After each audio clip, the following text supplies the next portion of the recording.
चली सो देवता आएंगे। कहा क्यों? बोले जिस हिसाब का इनका भेष है इस चक्कर में कौन लड़की देगा अपनी, खाली बारात आएगी।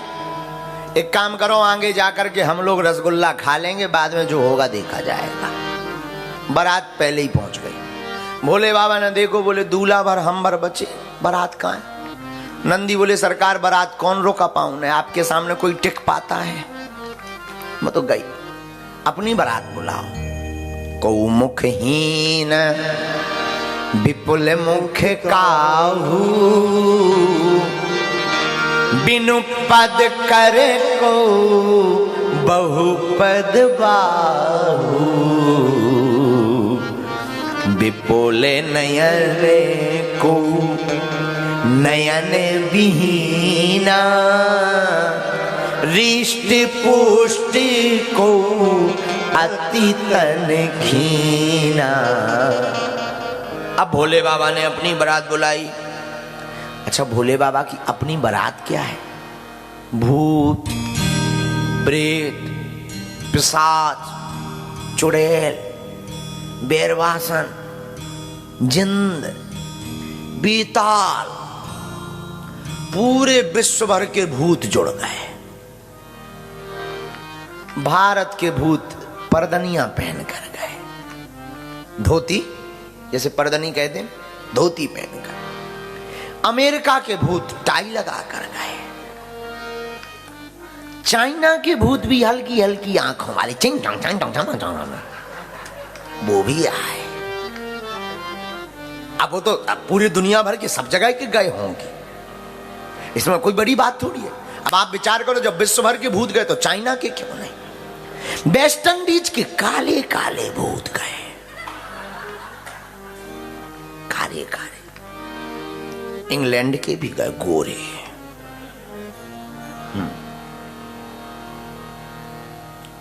मध्य प्रदेश के भी भूत गए, बुंदेलखंडी।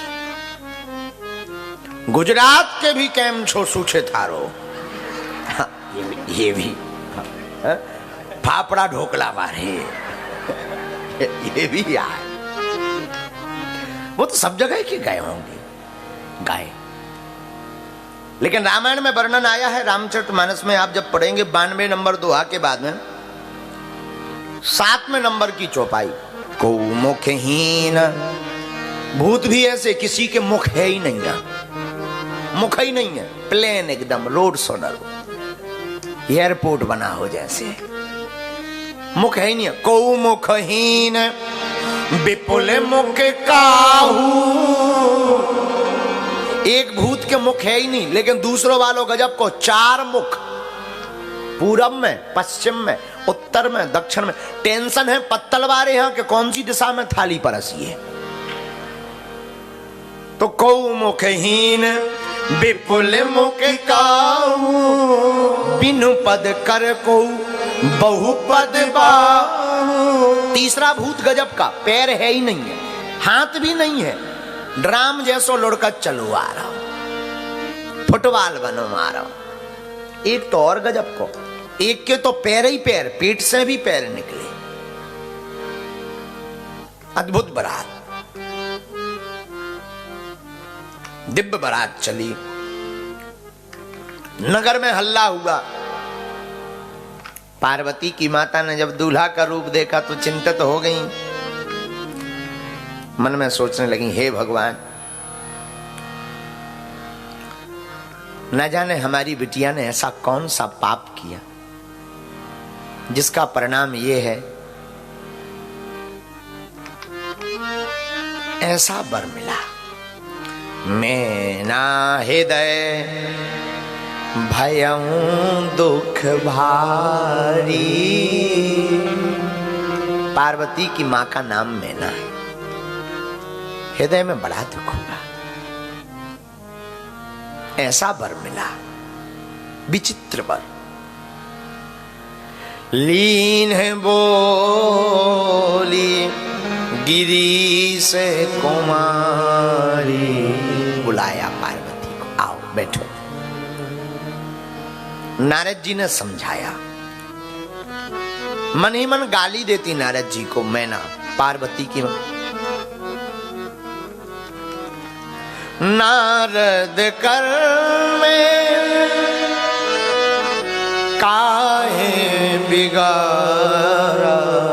मैंने नारद का क्या बिगाड़ा जो ऐसा वर बताया, जिसका इतना विचित्र भेष। तब समझाया नारद जी ने बहु प्रकार से। तब नारद सब ही समझावा, पूरब कथा प्रसंग सुनावा। पहले की कथा सुनाई। ये जो पार्वती है ना, यही सती थी। ये तो जन्म जन्म से शिव की है। इनका तो जन्म जन्म का नाता भूत भावन भोलेनाथ से है, अभी की नहीं, जन्म जन्म की। आप मन में खिन्नता मत रखो, आप तो विवाह करो, करवाओ, पानी ग्रहण होने दो। पानी ग्रहण संस्कार हुआ। पानी ग्रहण जब कीन महेशा, 7 भावर पड़ी।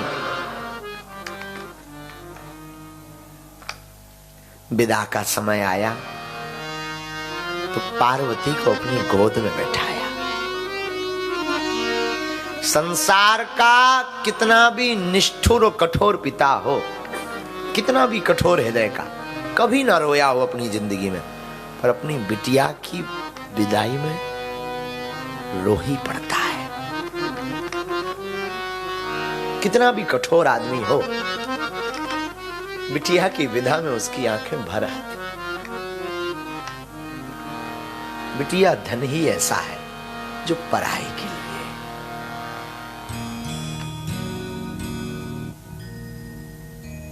20 वर्ष तक जिस आंगन में बिटिया चहकती है, घूमती है, खेलती है, खिलखिलाती है, रोती है, कभी पिता से लड़ जाती, कभी पिता को दुलार देती, वो बिटिया पल भर में दूजे की हो जाती है।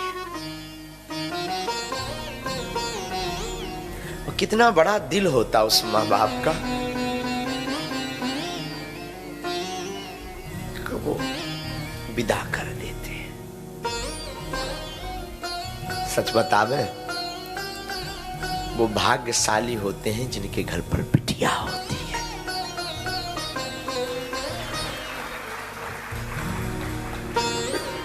बिटिया सबको नहीं मिलती भैया, बिटिया भाग्यशालियों के घर पर ही होती है, भिखारियों के घर पर नहीं। एक बार एक व्यक्ति अपने मित्र से कह रहा था, देखो भाई, भगवान ने तुमको बेटियां ही बेटियां दी हैं, हमारे घर पर पुत्र ही पुत्र हैं, 2 पुत्र हैं। एक छोटी सी बच्ची वहीं खड़ी थी, बोली, अंकल अंकल, बुरा मत मानना, बिटियां भिखारियों के घर पर नहीं होती, जिसका दिल बड़ा होता है उसके घर पर बिटियां होती। जो अपने कलेजे पर पत्थर रख करके बेटी की विदा करने की क्षमता रखता है ना, उसके घर पर बिटिया होती है। और उन माँ बाप से पूछना मेरे साधु, क्या बीतती है उन माँ बाप पर? 20 साल जिसे पालते पोसते बड़ा करते खिलाते पढ़ाते बढ़ाते, एक पल में वो मुंह मोड़कर चली जाती है। जिस आंगन आंगन में चहकती, बुरा मत मानना मेरे भाई बाप, बिटिया का प्रेम पिता से सदैव जुड़ा रहता।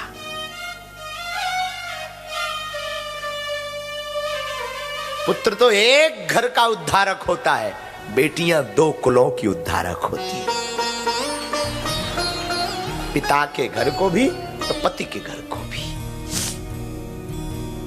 कितने भी दिन हो जाए शादी को, बिटियां अपना मायका नहीं भूलती। वो आंगन, वो गलियां, वो रक्षाबंधन का आना, जा भी नहीं पाएंगी, पहुंच नहीं पाएंगी ना, तो कोई पड़ोसी जा रहा होगा तो वो राखी पैक कर देंगे, पोस्ट मैं पहुंच नहीं पा रही, अंकल आप जा रहे हो ना, ये मेरी माँ को भेज देना। हमने तो देखा, बहुत करीब से देखा, हमारे पास आती हैं कई बच्चियां, तो जब उनका विवाह हो जाता है, उन्हें इतनी टेंशन माता पिता की रहती कि वो अपना नहीं पूछती, महाराज जी हमारे पिताजी की तबीयत खराब रहती। कई बार हमने मरो किया, वो फोन लगाती, पापा पापा तुम्हारी तबीयत खराब रहती ना, ये महाराज जी ना बहुत जानते, ये डॉक्टर बहुत अच्छा है, हमेशा चिंता रहती। सच बोलूं,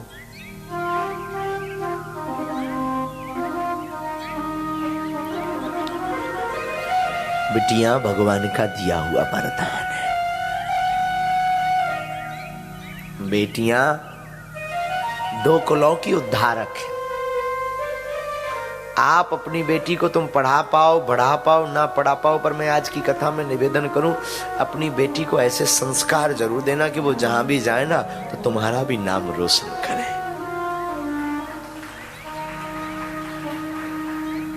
जिस घर में जाए लोग तुम्हारी तारीफ करें, ये अमुक की बेटी है।